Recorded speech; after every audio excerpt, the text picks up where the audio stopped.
कहते हैं कि प्रतिभा किसी की गुलाम नहीं होती। अगर मान लो तो हार और ठान लो तो जीत। इस चीज़ को करके दिखाया हुआ है एक 12वीं क्लास में पढ़ने वाली एक बच्ची ने। हमारे साथ मौजूद हैं भाग्या अवस्थी। तो किस चीज़ में इनको प्रधानमंत्री के द्वारा प्रशस्ति पत्र दिया गया है, इनको वहाँ बुलाया भी गया था दिल्ली में।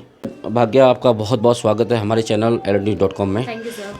तो हम आपसे जानना चाह रहे हैं कि जो प्रधानमंत्री के द्वारा अभी आपको प्रशस्ति पत्र प्राप्त हुआ है, आपको बुलाया भी गया था वहाँ पे, थोड़ा सा हम आपको ये जानना चाह रहे हैं हम आपसे कि आप इस लेवल तक पहुँचे तो प्रक्रिया क्या थी?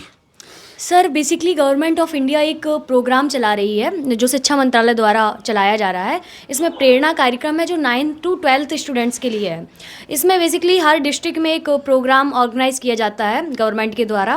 पहले बच्चों का सिलेक्शन स्कूल लेवल पे होता है। स्कूल लेवल के बाद वो JNB जाते हैं, उनका एग्ज़ाम होता है। फिर JNB लेवल पे उनका सिलेक्शन होता है। उसके बाद उनका इंटरव्यू होता है। उसके बाद उनका इंटरव्यू में सिलेक्शन होता है।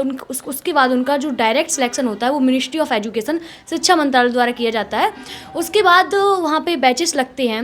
तो मेरा सिलेक्शन 15 बैच में हुआ था। 15 बैच में उत्तर प्रदेश के 2 विद्यार्थी गए थे, एक मैं और एक हमारे साथ प्रयाग सैन गया था, क्लास 10th का स्टूडेंट है। और हमारे साथ JNB की फिजिक्स प्रोफेसर मिसेस शिखा दीक्षित मैम गई थे।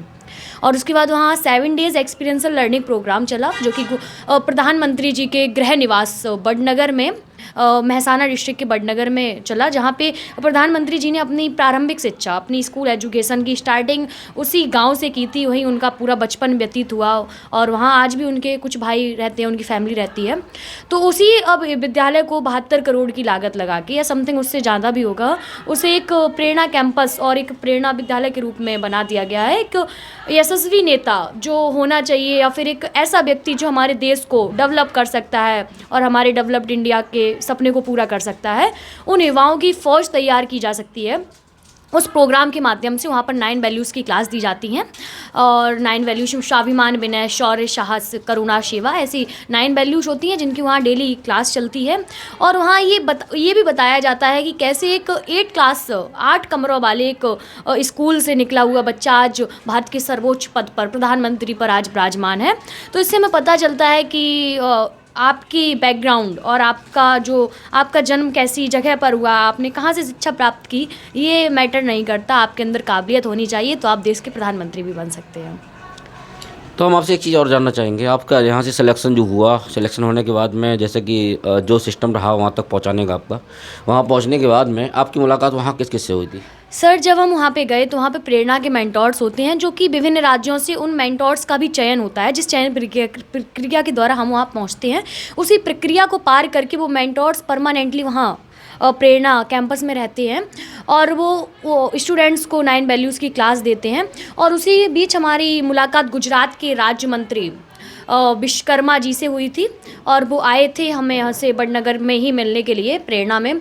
और उन्होंने बताया कि कैसे हम डेवलप्ड कर सकते हैं इंडिया को और काफ़ी प्रेरणा दी, हमें इंस्पायर किया विकसित भारत के लिए। और उसके बाद 15 अगस्त को अभी जो 78 IDC था उसमें प्रेरणा के कुछ स्टूडेंट्स को जो जाना चाहते थे IDC में, उनको इन्वाइट किया गया था डिफेंस मिनिस्ट्री द्वारा। तो वहाँ पे मैं गई थी। वहाँ पर मेरी बातचीत समथिंग 1 से 1.5 मिनट के लिए मोदी जी से भी हुई थी लाल किले में। हाँ, और शिक्षा मंत्री के साथ हमारा एक मीटिंग था तालकटोरा स्टेडियम में। उसके बाद हमने काफ़ी ऐतिहासिक इमारतें भी विज़िट की थी वहाँ पर न्यू दिल्ली में और वहाँ पर भी काफ़ी कुछ बताया गया, काफ़ी कुछ सिखाया गया। आप देख रहे हैं कि प्रधानमंत्री भी आपकी बिटिया का सम्मान कर रहे हैं, किस रूप में बिटिया को देखना चाह रहे होंगे?